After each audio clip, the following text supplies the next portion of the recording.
जैसा कि आप सब लोगों को मालूम है कि 3 रोज़ कबल हुंज़ा के पुरअमन इलाके में एक इंतहाई तशवीशनाक और अफसोसनाक वाक़या पेश आया, जिसमें हमारे बड़े प्यारे प्रोफेसर हबीब जो है वो शहीद हो गए और उसमें एक जो उनके साथी थे वो ज़ख्मी हो गए, जो जिनका नाम राहत था।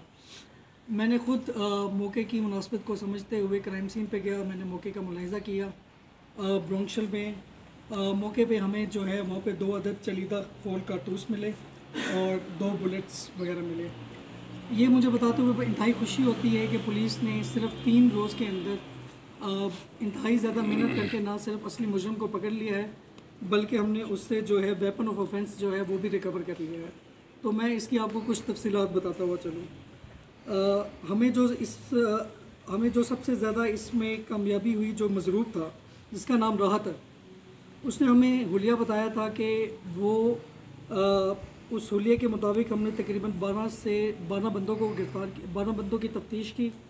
उस तफ्तीश के नतीजे में एक जो बंदा है उसको मज़रूब ने जो कि चश्मदीद गवाह था, उसने पहचान लिया कि यही बंदा था।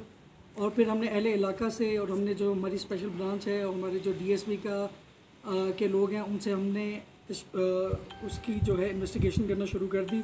तो हमें पता चला कि जिस दिन ये वाक़या हुआ उससे अगले ही दिन ये बंदा अपना घर छोड़ के किसी चरागाह में जाके वहाँ पे छुप गया था। तो मैं इसका जो नाम है वो मैं आपको बता दूं कि इसका नाम है राहत शाह वल्द अकबर शाह और ये उसी मोहल्ले का रहने वाला है और इसने इकरार जुर्म भी कर लिया है। और यहाँ पे ये बात भी आपके नोटिस में लेकर आऊँगा कि इसका पास क्रिमिनल रिकॉर्ड भी है। कराची में इसके ऊपर पहले इसने रॉबरी भी की है और 13 AO का पर्चा भी हुआ है। और आज हम जब इसका रिमांड लेंगे, बैठो,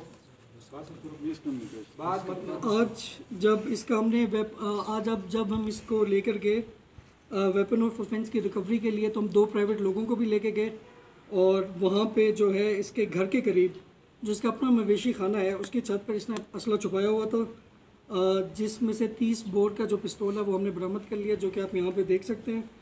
और अभी चूँकि तफ्तीश का अमल अभी भी जारी है और ये हमारे पास रिमांड में है 2 अगस्त तक, तो इसने इस प्रोफेसर हबीब को क्यों मारा, इसकी जो वजह है वो इस पर हम मज़ीद तफ्तीश करेंगे इंशाल्लाह।